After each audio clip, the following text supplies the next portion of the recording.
오늘은 시편 38편에 있는 말씀을 함께 좀 나누도록 하겠습니다. 나눠드린 교환 여러분들이 꼭 참고하시면 좋을 것 같고요. 몇 가지 주제를 가지고 말씀을 좀 보도록 하겠습니다. 먼저 시편 38편은 어떤 시인가 좀 살펴볼 필요가 있죠. 38편은 시편 150편 중에 이 참회의 시, 어떤 이 주석에는 탄원시라고 되어 있는데 탄원시보다 참회의 시가 더 맞는 표현 같아요. 7편의 시편이 있습니다. 6편, 32편, 38편, 39편, 51편, 103편, 130, 143편. 이 가운데 130편을 제외한 나머지 6편은 다윗의 시편이에요. 이 시편 38편의 제목이 있죠.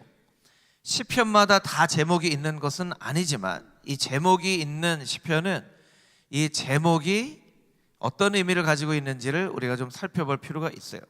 다윗의 기념하는 시. 이 기념하는 시라는 이 것만 가지고는 이게 어떤 시편인지를 잘 이해하기 어려워요. 그래서 시편 70편의 이 제목을 좀 보면 시편 70편의 제목은 다윗의 시로 기념식에서 인도자를 따라 부르는 노래라고 되어 있어요. 이 기념식은 어떤 무슨 국가적인 행사가 있는 그런 기념식이 아니라 제사를 말하는 겁니다. 제사. 하나님 앞에 드리는 제사, 번제와 화목제와 이런 제사를 의미하는 거예요. 그래서 이 제목으로 우리가 생각을 해볼 때 이 시편은 제사를 드리는 사람이 제사를 드리는 제사가 실행되어지는 그 동안에 제사장들의 인도에 따라서 노래를 부르면서 제사가 끝날 때까지 부르는 그런 노래. 그러니까 찬양이면서 기도인 것이죠.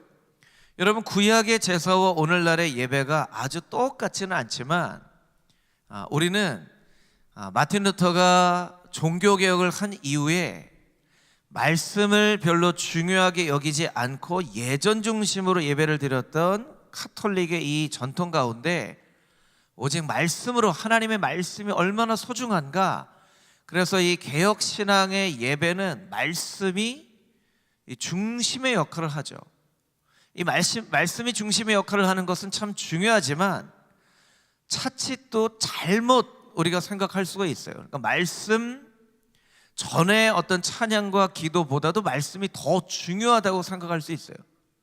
그래서 때로 예배를 조금 늦는 분들이 말씀 전에 오면 조금 이 죄스러운 마음이 덜한데 말씀 시작하고 오면 아유, 내가 오늘 정말 너무 늦었구나, 이렇게 생각을 하는 경우가 있어요. 그러니까 말씀이 이제 중심이 되는 것이 중요하지만 예배는 처음부터, 아니 예배를 준비하는 그 마음부터 끝나고 나서 예배의 그 감격으로 살아가는 것, 모든 것까지가 다 중요한데 우리는 굉장히 이제 말씀을 중심으로 본다는 거예요. 그런데 구약의 제사는 어떻습니까? 구약의 제사는 사실은 제사를 준비하는 그 과정 자체가 더 중요하고요. 실제로 제사가 시작되어지는 번제물이나 화목제물이 이 제단에 올라가서 태워지는 그때가 사실은 이 제사의 하이라이트인데, 그때는 사실은 제사를 드리는 사람은 할 일이 없는 거예요. 사실은 그냥 그 제사가, 번제 같은 경우에는 그 제물이 다 탈 때까지 그냥 기다리고 있어야 되는 것이죠. 그러니까 이 구약의 제사는 사실은 제사가 시작되기 이전의 그 과정이 훨씬 더 중요하고, 이제 제사를 드릴 때는 사람들이 잘못하면 이제 멀뚱멀뚱하게 있을 수 있는데, 이럴 때에 제사장들이 이 제사의 마음, 예배의 마음에 이 집중하기 위해서 노래를 불렀다는 거예요. 노래를. 그래서 이 제사가 계속되어지는 동안에 이 시편 38편이나 70절, 70편 같은 그런 말씀을, 시편을 제사장들이 부르면 백성들이 따라 부르면서 그 제물이 다 탈 때까지 반복해서 노래를 부르면서 기도하면서 노래를 부르는 기도이면서 찬양인 그런 시편이 바로 이 시편 38편이라는 것이죠. 시편 38편에는 다윗이 처하고 있는 상황 가운데 겪게 되는 고통이 설명이 되어져 있습니다. 세 가지 고통이 설명이 되어져 있는데요. 첫 번째는 육체적인 고통이에요. 육체적인 고통.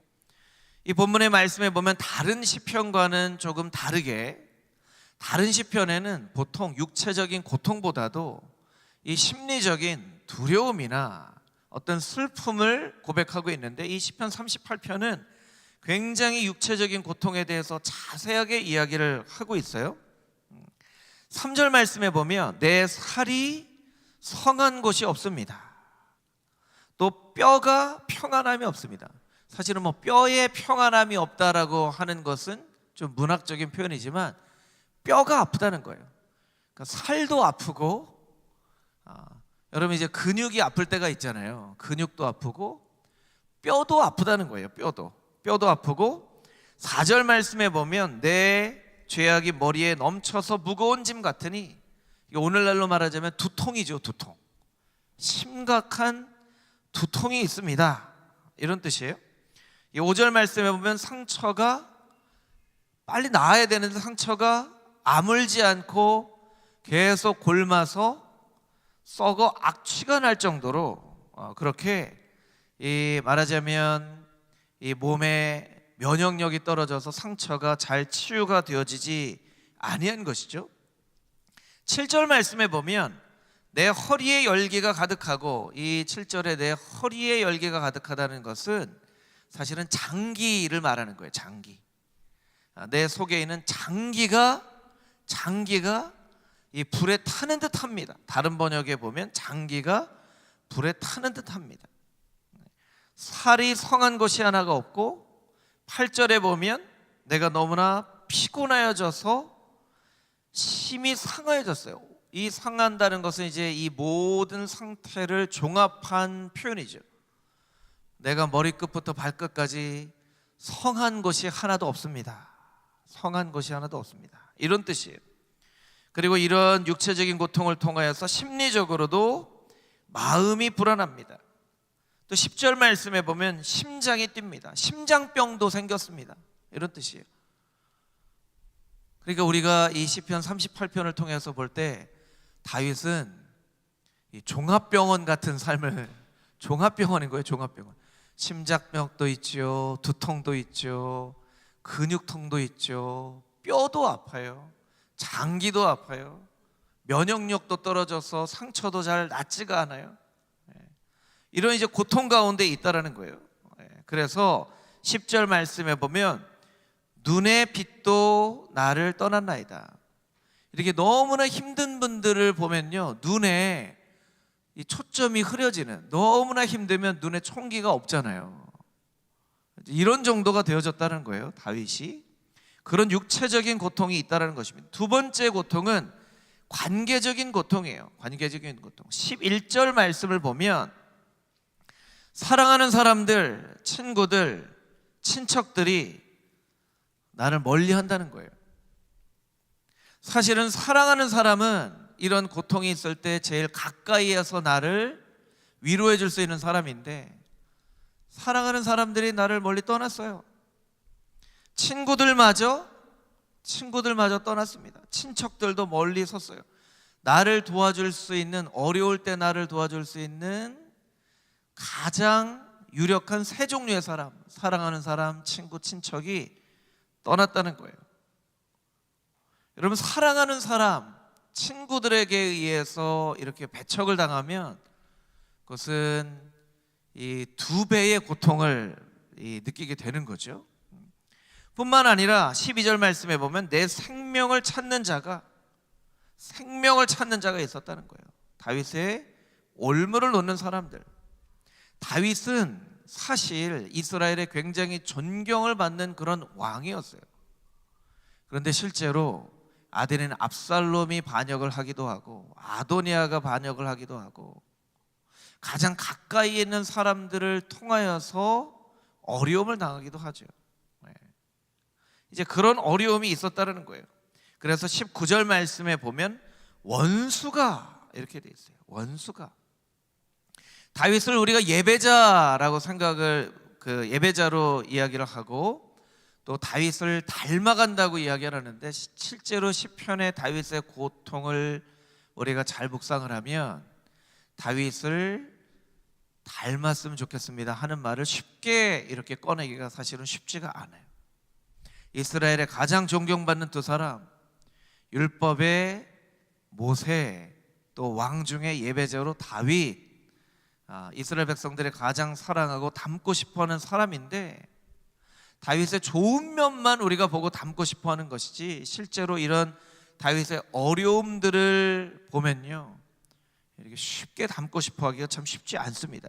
세 번째는 영적인 고통이에요. 영적인 고통.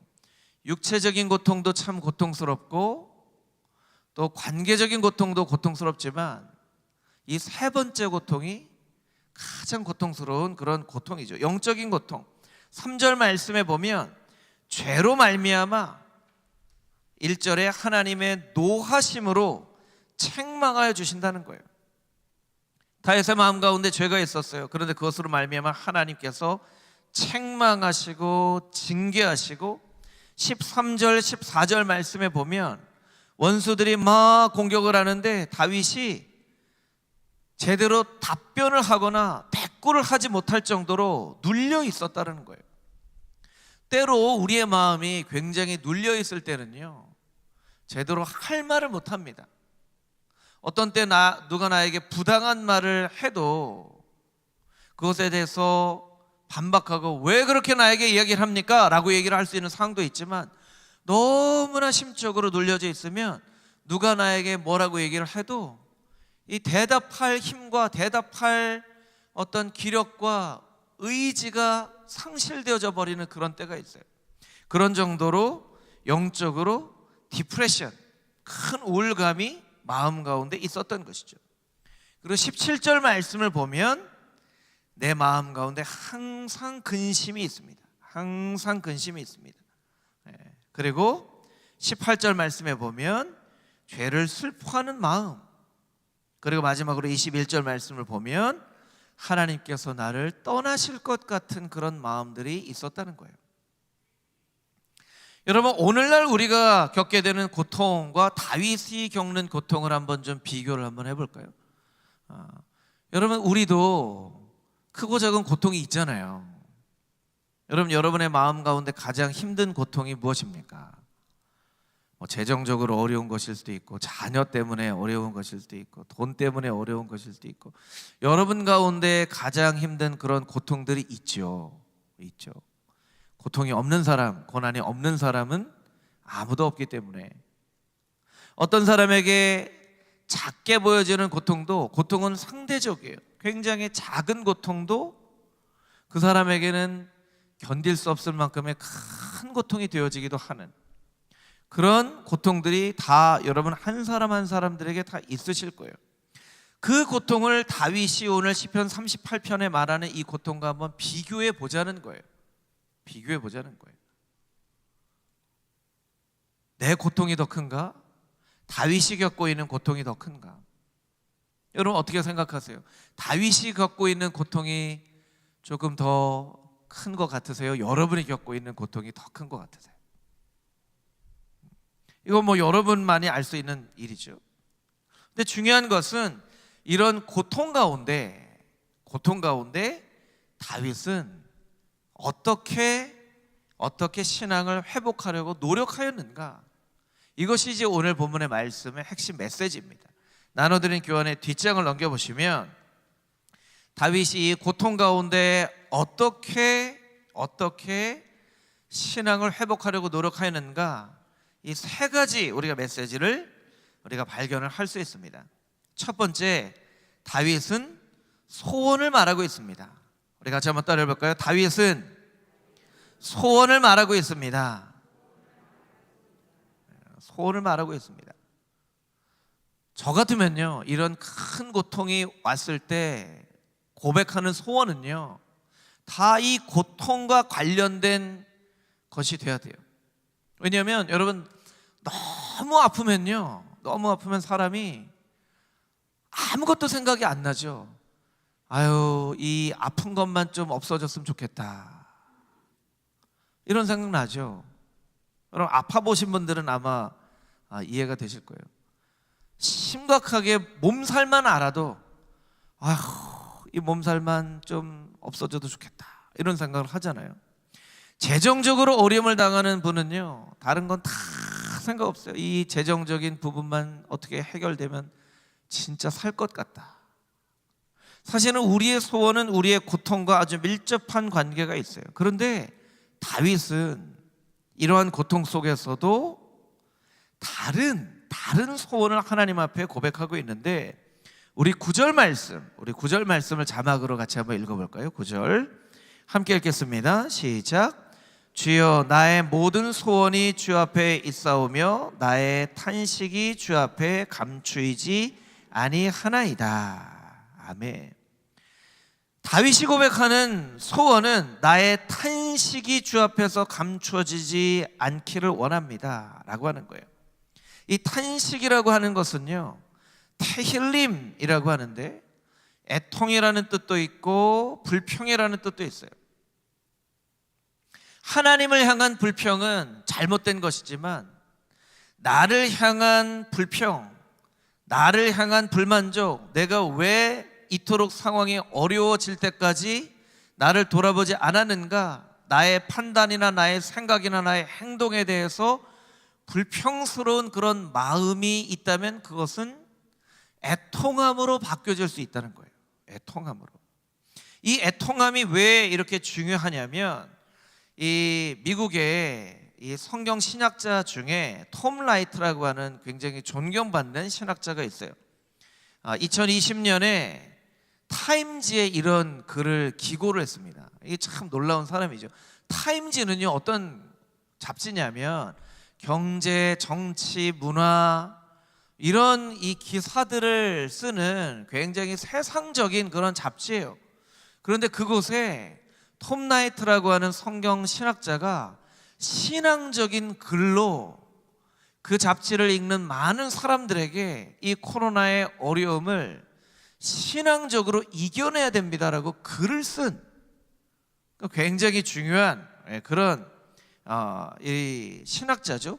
실제로 종교개혁 당시에 제네바는 유럽의 쓰레기통이라고 할 정도로 도시 전체가 범죄와 어떤 그런 부조리로 가득한 곳이었어요. 지금의 제네바는 굉장히 깨끗한 도시가 되었지만, 그곳에서 장 깔뱅, 우리가 존 칼빈이라고 하는 그 이름하는 장 깔뱅이 종교개혁을 일으켰죠. 이 장 깔뱅의 영향력이 얼마나 컸냐면, 주일에 그 당시에 있었던 신문 기자들이 장 깔뱅이 설교하는 그 예배에 다 와서요, 설교를 받아 적어요. 그리고 모든 신문의 일면 기사는 주일에 장 깔뱅이 어떤 설교를 했는가가 모든 신문의 일면 기사였던 그런 때가 있었대요. 굉장한 세상에 영향력을 끼친 사람이죠.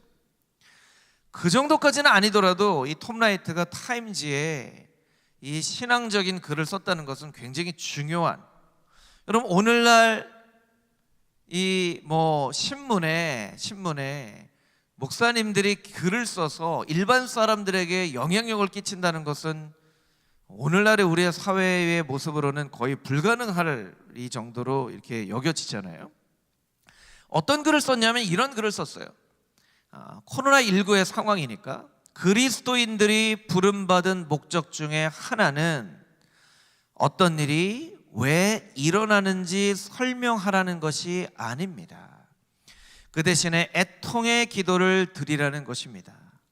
성령이 우리 안에서 탄식할 때 우리는 자가격리 상황 속에서도 우리와 함께 하셔서 우리를 치료하시는 사랑의 하나님이 거하시는 작은 성전이 됩니다. 왜 이런 글을 썼냐면요, 모든 사람들이 그 당시에는 다 분석만 했어. 왜 코로나가 생겼는가? 중국에서 생겼다. 중국에서는 또 미국에서 생겼다. 대처를 못해서 그렇다.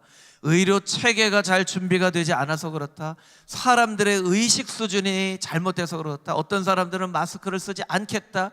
백신을 맞지 않겠다. 뭐 이렇게 혼란스러운 때였거든요. 사람들이 다 왜 코로나가 생겼는지를 분석하는 데 모든 시간들을 다 이렇게 쏟는 거예요. 심지어 교회에서조차도, 설교 시간에서조차도 그런 이야기를 했다는 거예요. 톰 라이트가 얘기하는 것은 그리스도인들의 부르심은 왜 일이 일어났는지를 분석해서 설명하는 게 아닙니다. 대신 애통의 기도를 드리는 것입니다. 애통의 기도는 무엇입니까? 하나님의 긍휼하심을 구하는 기도이죠. 하나님의 긍휼하심을 구하는 기도. 하나님, 우리를 불쌍히 여겨 주시옵소서. 우리는 우주를 탐사하는 그런 과학이 발달한 시대를 살고 있으면서도 이 바이러스 하나가 왜 생겼고 어떻게 전파되고 어떻게 끝나는지조차 알지 못해서 전 세계가 혼란을 겪어야 되는 그런 연약한 작은 존재입니다. 주님, 우리를 불쌍히 여겨 주시옵소서. 우리를 불쌍히 여겨 주시옵소서. 그렇게 고백하는 그 고백이 필요했다라는 거예요. 실제로 1800년대 말에는요, 인류 전체가 굉장히 낙관주의적인 사고방식을 가지고 있었어요. 18세기, 1800년대, 19세기는 선교 역사로 보면 위대한 세기라고 할 정도로 전 세계로 선교사들이 정말 활발하게 선교를 하고 있었던 그런 때였어요. 그래서 윌리엄 캐리 같은 선교사는 1800년이 되면, 1900년이 되면 우리가 다 남아프리카 공화국의 희망봉에 모여서 전 세계가 어떻게 복음에 의해서 정말 예수 그리스도를 찬양하는지 함께 나눠봅시다, 이렇게 얘기할 정도로. 그런데 여러분, 1900년대 초에 뭐가 생겼죠? 세계 제1차 대전이 생겼어요. 그래서 낙관주의가 완전히 깨졌죠. 그들의 낙관주의는 하나님의 말씀에 근거한 것이 아니라 그들의 상황을 보고 생각했던 기대에 의한 것이었습니다. 그래서 세계 1차 대전이 생겨지고 공산주의가 전 세계로 뻗쳐나가면서 사람들이 이 애통하는 기도를 드리기 시작했어요. 하나님, 우리가 우리의 힘으로 할 수 있었다고 생각했던 우리의 교만한 생각들을 낮춰주시고 우리에게 은혜를 베풀어 주시옵소서. 우리는 하나님의 은혜가 없이는 살아갈 수 없는 그런 존재입니다.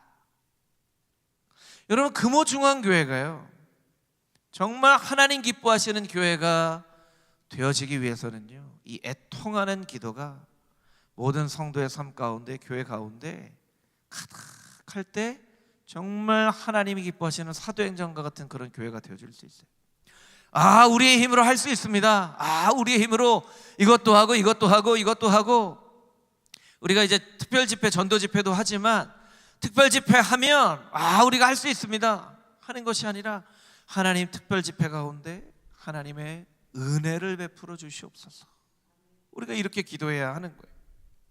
그래서 이 다윗은 소원을 말하고 있는데, 육체적인 건강에서 나를 구원해 주십시오, 관계적인 건강을 해결해 주십시오라고 소원을 말하는 것이 아니라, 하나님, 나의 삶 가운데 애통하는 기도가 회복되어지는 그 소원을 내가 갖고 있습니다.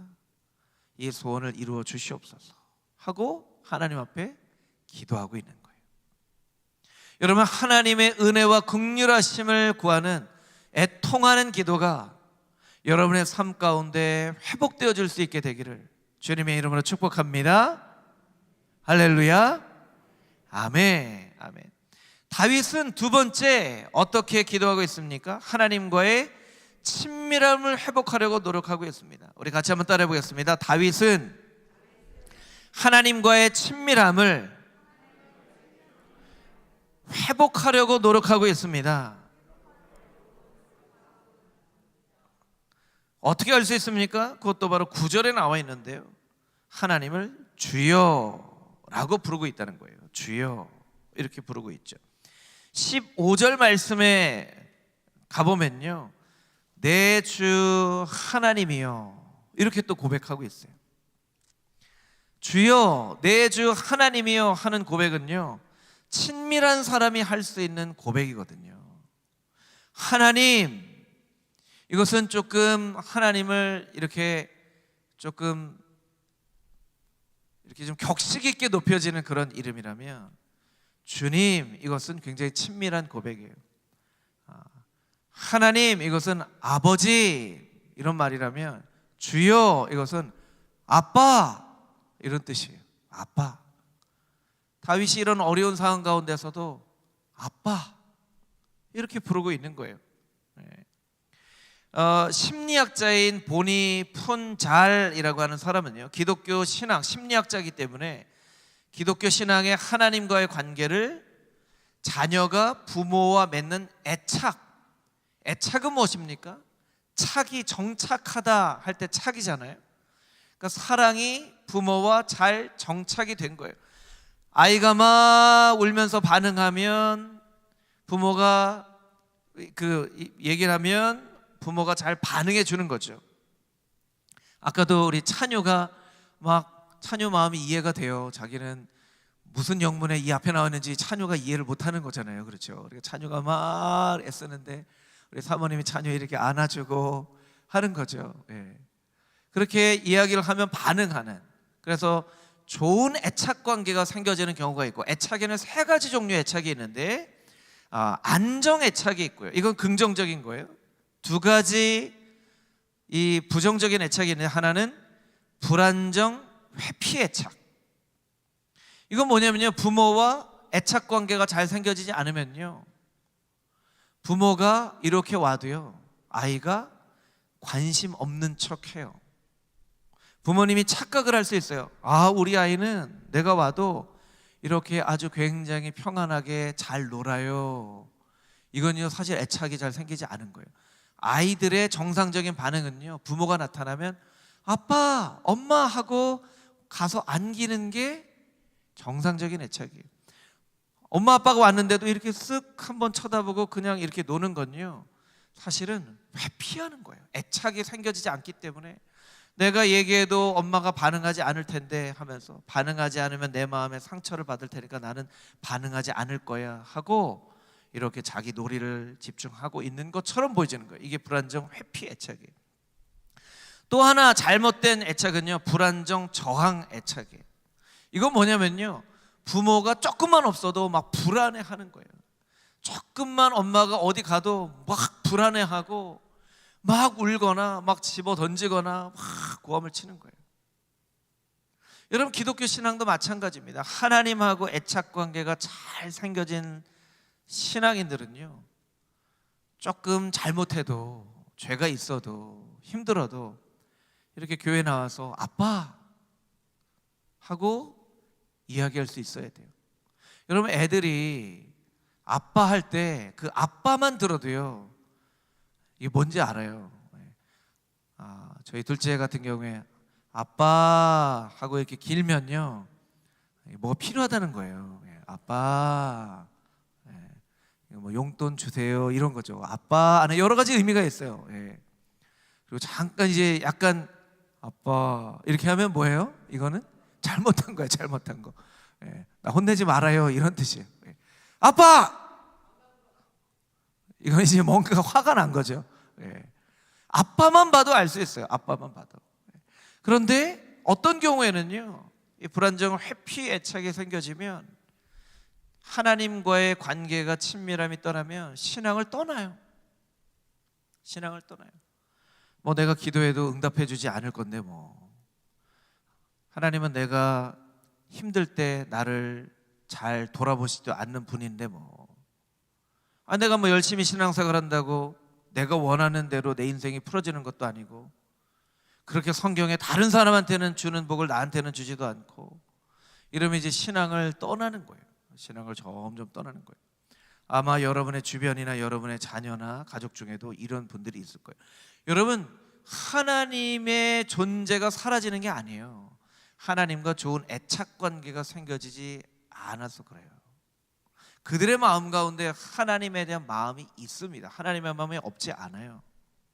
그런데 하나님이 안 들어주실 것 같으니까 자꾸 하나님을 피하는 거죠. 반대로 불안정 저항 애착은요, 늘 불안해요. 늘 불안해요. 이건 어떤 경우에 나타나냐면 이단에 빠진 사람들 가운데 나타나죠. 여러분, 사람들이 왜 이단에 빠집니까? 불안하기 때문에 이단에 빠지는 거예요. 그냥 기도하고 예배를 드려도 괜찮은데 막 이렇게 막, 물론 이제 열심히 찬양하고 열심히 기도하는 게 나쁜 건 아니죠. 그런데 지나치게 늘 소리를 팍 질러서 기도를 해야만 하나님이 들어주실 것 같은, 그래서 이거는 하나님 앞에 기도를 하기 위해서가 아니라 내가 조금 만족스럽기 위해서 막 그렇게 하는 그런 신앙의 모습이 있어요. 여러분, 이단에 빠진 사람들이요, 이단에 막 자기 가지고 있는 재산들을 막 다 헌납을 하잖아요. 그렇죠. 통일교가 어떻게 그렇게 부자가 됐습니까? 막 헌납을 하는 거예요. 통일교에서 재산 다 가져오라고. 물론 성경에는 신앙적으로 사도행전 같은 곳에는 교회를 세우기 위해서 바나바처럼 헌신한 그런 사람들이 있습니다. 성경적인 예가 있어요.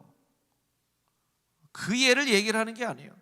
사람들의 불안을 이용해서 재산 다 바치지 않으면 큰일 날 거야. 여러분, 하나님은요, 우리가 재산 다 바치지 않으면 큰일 내시는 하나님은 아니에요.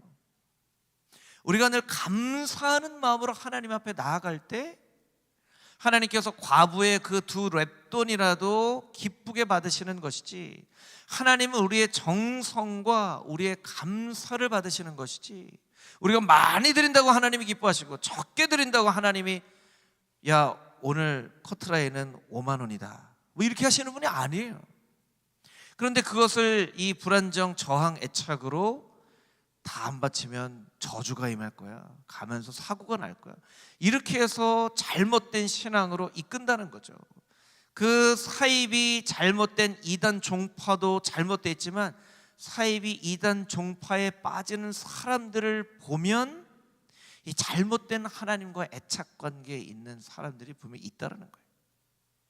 그래서 이것을 통해서 우리가 알 수 있는 것은 무엇이냐면 하나님과 정말 친밀한 관계를 회복한다는 것이 어떤 것인지를 우리가 정확하게 알아야 된다는 거예요. 에베소서 6장 23절 말씀 우리 같이 한번 읽어보도록 하겠습니다. 시작. 아버지 하나님과 주 예수 그리스도께로부터 평안과 믿음을 겸한 사랑이 형제들에게 있을지어다. 아멘. 여러분, 이 말씀을 여러분이 꼭 기억하시기 원합니다. 평안과 믿음을 겸한 사랑이 있을지어다. 우리 같이 한번 따라해 볼까요? 평안과 믿음을 겸한 사랑이 있을지어다. 여러분이 늘 기도하실 때 평안과 믿음을 겸한 사랑이 나에게 있기를 원합니다. 왜냐하면 하나님께서 우리에게 주신 마음은 두려워하는 마음이 아니라 평안이기 때문에 그렇습니다.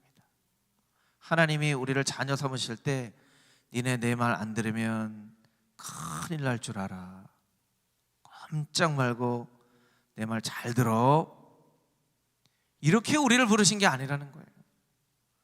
하나님이 우리를 부르실 때는 이렇게 어린 아이들을 늘 안아주시는 것처럼, 부족하고 연약해도 늘 안아주시는 것처럼 우리의 마음 가운데 평안을 주시기 위해서. 그래서 예수님께서 부활하신 다음에 제자들에게 나타나셔서 처음으로 하신 말씀이 어떤 말씀이에요?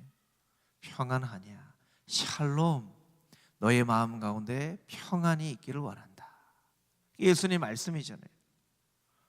여러분의 마음 가운데 평안과 믿음을 겸한 사랑이 있게 되기를 주님의 이름으로 축복합니다. 아멘. 세 번째, 이러한 고통 가운데에서 다윗은 어떻게 이 고통의 문제를 해결하고 있는가? 15절에 있는 말씀이에요. 우리 15절 말씀 자막으로 같이 한번 읽어보겠습니다. 시작. 여호와여, 내가 주를 바라싸우니 내 주 하나님이 내게 응답하시리이다. 아멘. 하나님께 바라는 것이 있는데요, 하나님의 응답하심을 구하며 기도하고 있어요. 하나님의 응답하심을 바라면서 기도하고 있다는 것은 무엇이냐면요, 하나님의 일하심을 구하는 거예요. 하나님, 나를 위해서 일해 주십시오. 하나님, 나를 위해서 역사해 주십시오. 나의 힘으로는 가능하지 않으니까 하나님, 나를 위해서 하나님께서 일해 주십시오. 일해 주십시오. 이 톰 라이트 교수님이 앞에 얘기한 그 구절에 보면 성령님께서 우리 안에 역사하실 때만이 우리의 죄가 고백되어지고 우리의 몸의 고통도 치유가 되어지고 관계 문제도 해결되어질 수 있다는 거예요. 그래서 기도는 단순히 우리의 넋두리가 되어지거나 신세 한탄이 되어지지 않기 위해서는 하나님, 우리 안에 역사해 주시옵소서, 일하여 주시옵소서. 여러분이 만약 자녀들을 위해서 기도한다면 여러분이 구체적으로 분명하게 이렇게 기도해야 돼요. 하나님, 우리의 자녀 가운데 일하여 주시옵소서. 하나님, 우리의 자녀 가운데 역사하여 주시옵소서. 이렇게 간절한 마음으로 기도해야만 한다는 거예요. 말씀을 정리하겠습니다.